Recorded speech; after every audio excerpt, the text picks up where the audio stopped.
ಉದಯನಿಗೆ ಮನೆಯಲ್ಲಿದ್ದದ್ದು ಬೇಸರವಾಗಿ ಚೆಂಡನ್ನು ಗೋಡೆಗೆ ಎಸೆದು ಹಿಡಿಯುವ ಆಟ ಆಡಲು ನಿರ್ಧರಿಸಿದನು. ಅವನ ಗೆಳೆಯ ಪ್ರಭಾಸ್ಗೆ ಮಲೇರಿಯಾ ಜ್ವರ ಬಂದು ಕಳೆದ 16 ದಿನಗಳಿಂದ ಅನಾರೋಗ್ಯದಿಂದ ಬಳಲುತ್ತಿರುವ ಕಾರಣ ಉದಯನೊಬ್ಬನೇ ಆಟವಾಡುತ್ತಿದ್ದ. ಉದಯ ಆಟವಾಡುತ್ತಿದ್ದ ಸಮಯದಲ್ಲೇ ಆಕಾಶದಲ್ಲಿನ ಕಪ್ಪು ಮೋಡಗಳು ಒಟ್ಟುಗೂಡಲು ಪ್ರಾರಂಭಿಸಿತು.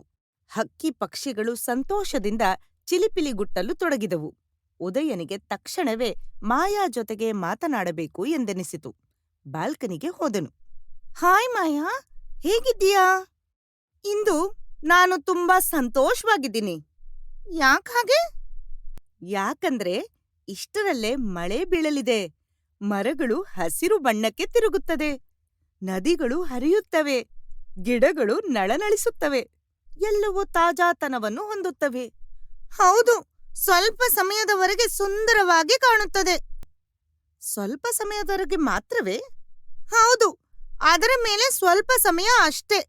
ನಂತರ ಬಹುಪಾಲು ನೀರು ಹರಿದು ಹೋಗುತ್ತದೆ ಅಥವಾ ಕೆಸರಾಗಿ ಬದಲಾಗುತ್ತದೆ. ಎಲ್ಲಾ ಸಮಯದಲ್ಲೂ ಹಾಗೆ ಆಗುವುದಿಲ್ಲ.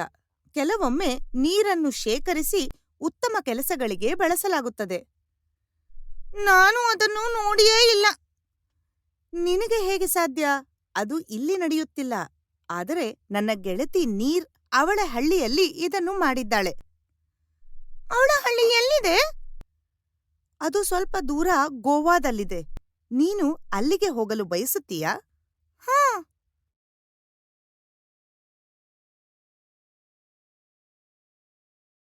ಅದ್ಭುತ! ನಾವು ಮೋಡಗಳಿಗಿಂತ ಮೇಲೆ ಹಾರುತ್ತಿದ್ದೇವೆ. ಅಲ್ಲಿ ಕೆಳಗಿರುವುದೇನು ಮಾಯಾ? ಅದು ಬೆಂಗಳೂರು ನಗರ. ಮತ್ತೆ ಅದು? ಅದು ತುಂಗಾಭದ್ರಾ ಅಣೆಕಟ್ಟು. ಮಾಯಾ, ನನಗೆ ಬಾಯಾರಿಕೆ ಆಗ್ತಿದೆ. ನನ್ನ ಬೆನ್ನಿನಲ್ಲಿ ನೀರಿನ ಸಂಗ್ರಹವಿದೆ, ಅದನ್ನ ಕುಡಿ. ನೀನು ಒಂಟೆನಾ? ಹೌದು, ನಾನು ಒಂಟೆ ಕೂಡ.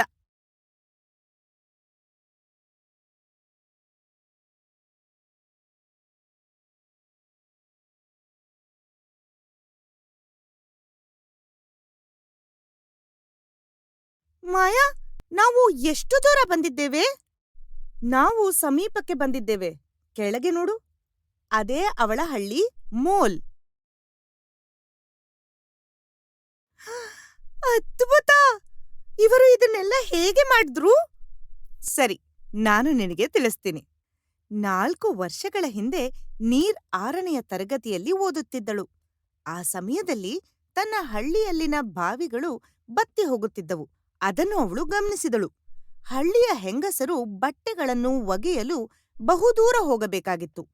ಅಲ್ಲಿ ಸಾಲಲ್ಲಿ ನಿಲ್ಲಬೇಕಿತ್ತು. ರೈತರಿಗೂ ಸಹ ತಮ್ಮ ಬೆಳೆಗೆ ಬೇಕಾದ ನೀರನ್ನು ಒದಗಿಸಲಾಗದೆ ಅವು ಒಣಗಿ ಹೋಗಿ ಸಂಕಷ್ಟಕ್ಕೆ ಸಿಲುಕಿದರು. ನಾವು ನಮ್ಮ ಶಾಲೆಯಲ್ಲಿ ಮಳೆ ನೀರು ಕೊಯ್ಲನ್ನು ಅಳವಡಿಸಿಕೊಂಡಿದ್ದೇವೆ. ಕಟ್ಟಡದ ಮೇಲೆ ಬಿದ್ದ ಮಳೆ ನೀರು ಪೈಪ್ಗಳ ಮೂಲಕ ಹರಿದು ನೆಲದಲ್ಲಿನ ಟ್ಯಾಂಕ್ನಲ್ಲಿ ಸಂಗ್ರಹಗೊಳ್ಳುತ್ತದೆ. ನಂತರ ಆ ನೀರನ್ನು ಶೋಧಿಸಿ ಕುಡಿಯಲು ಬಳಸಲಾಗುತ್ತದೆ. ನಾವು ಏಕೆ ಇದನ್ನು ನಮ್ಮ ಮನೆಗಳಲ್ಲಿ ಮಾಡಬಾರದು? ಸರಿ, ಆದ್ರೆ ನಮ್ಮ ಬಳಿ ಟ್ಯಾಂಕ್ಗಳನ್ನು ನಿರ್ಮಿಸುವಷ್ಟು ಹಣವಿಲ್ಲ ಅಥವಾ ಸರಿಯಾದ ಮನೆಗಳೂ ಇಲ್ಲ. ಮನೆಗಳ ಮಾಳಿಗೆಯ ಮೇಲಿನ ಮಳೆ ನೀರನ್ನು ಸಂಗ್ರಹಿಸುವುದಂತೂ ದೂರದ ಮಾತು. ಜೊತೆಗೆ ನಮ್ಮ ಹೊಲಗಳು ಸಹ ಒಣಗಿ ಹೋಗಿವೆ. ನೀರಿನ ಗಮನ ಬಿರುಕು ಬಿಟ್ಟ ಶಾರದಾಳ ಹಿಮ್ಮಡಿಗಳ ಕಡೆ ಹರಿಯಿತು. ನೀರಿನ ಮೂಲಗಳೇ ಇಲ್ಲದಿರುವುದರಿಂದ ಹಳ್ಳಿಯ ಮಹಿಳೆಯರು ಅನುಭವಿಸುತ್ತಿರುವ ಕಷ್ಟಗಳು ನೀರ್ಗೆ ಮನವರಿಕೆಯಾಯಿತು. ನಾನು ಮಲೇಷ್ಯಾದಲ್ಲಿ ಮಳೆ ನೀರು ಕೊಯ್ಲು ಇರುವುದರ ಬಗ್ಗೆ ಓದಿದ್ದೇನೆ. ಅವರು ನೆಲದಲ್ಲಿ ಗುಂಡಿಗೆಗಳನ್ನು ಮಾಡಿ ಅವುಗಳಲ್ಲಿ ಜಲ್ಲಿಕಲ್ಲುಗಳನ್ನು ತುಂಬುತ್ತಾರೆ. ಈ ಗುಂಡಿಗೆಗಳು ಮಳೆ ನೀರನ್ನು ಸಂಗ್ರಹಿಸಿಕೊಳ್ಳುತ್ತವೆ. ಆ ನೀರನ್ನು ವಿವಿಧ ಉದ್ದೇಶಗಳಿಗಾಗಿ ಬಳಸುತ್ತಾರೆ. ನಮ್ಮ ಹಳ್ಳಿಯಲ್ಲಿ ಸಾಕಷ್ಟು ಖಾಲಿ ಭೂಮಿ ಮತ್ತೆ ಜಲ್ಲಿಕಲ್ಲುಗಳು ಇವೆ. ನಾವ್ಯಾಕೆ ಮಳೆ ನೀರು ಕೊಯ್ಲನ್ನ ಪ್ರಯತ್ನಿಸಬಾರ್ದು? ನಾವಿದನ್ನ ಪ್ರಯತ್ನಿಸ್ಬೇಕು. ಈ ರೀತಿ ನರಳ್ತಾನೆ ಇರೋದಕ್ಕೆ ನಮ್ಮಿಂದ ಸಾಧ್ಯ ಇಲ್ಲ. ಇದರೊಂದಿಗೆ ಹಳ್ಳಿಯ ಮಹಿಳೆಯರು ಮತ್ತು ನಂತರ ಎಲ್ಲಾ ಗ್ರಾಮಸ್ಥರು ಮಳೆ ನೀರು ಕೊಯ್ಲು ಗುಂಡಿಗಳನ್ನು ತೋಡಲು ಕೈಜೋಡಿಸಿದರು. ಕೇವಲ 4 ವರ್ಷಗಳಲ್ಲಿ ಹಳ್ಳಿಯಲ್ಲಿ ನೀರಿನ ಮಟ್ಟವು ಗಮನಾರ್ಹವಾಗಿ ಏರಿತು.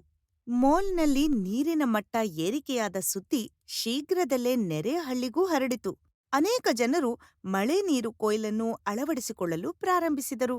ನೀರೀಗ ಏನ್ ಮಾಡ್ತಿದ್ದಾಳೆ? ನೀರ್ ಅವಳು ಇನ್ನು ಶಾಲೆಯಲ್ಲೇ ಇದ್ದಾಳೆ. ಈಗ 10ನೇ ತರಗತಿಯಲ್ಲಿ ಓದ್ತಿದ್ದಾಳೆ. ಅವಳು ಮಳೆ ನೀರು ಕೊಯ್ಲು ಮತ್ತು ಹವಾಮಾನ ಬದಲಾವಣೆಯ ಬಗ್ಗೆ ಜಾಗೃತಿ ಮೂಡಿಸಲು ವಿವಿಧ ಹಳ್ಳಿಗಳಿಗೆ ಹೋಗುತ್ತಾಳೆ. ಅವಳನ್ನು ನನ್ನ ಒಳ್ಳೆಯ ಸ್ನೇಹಿತೆ ಮಾಡಿಕೊಂಡಿದ್ದೇನೆ. ನಿನಗೆ ಗೊತ್ತಾ ಮಾಯಾ, ನೀರ್ ಕೇವಲ ನನ್ನ ಗೆಳತಿಯಲ್ಲ, ಅವಳು ಕ್ಲೈಮೇಟ್ ಸೂಪರ್ ಹೀರೋ.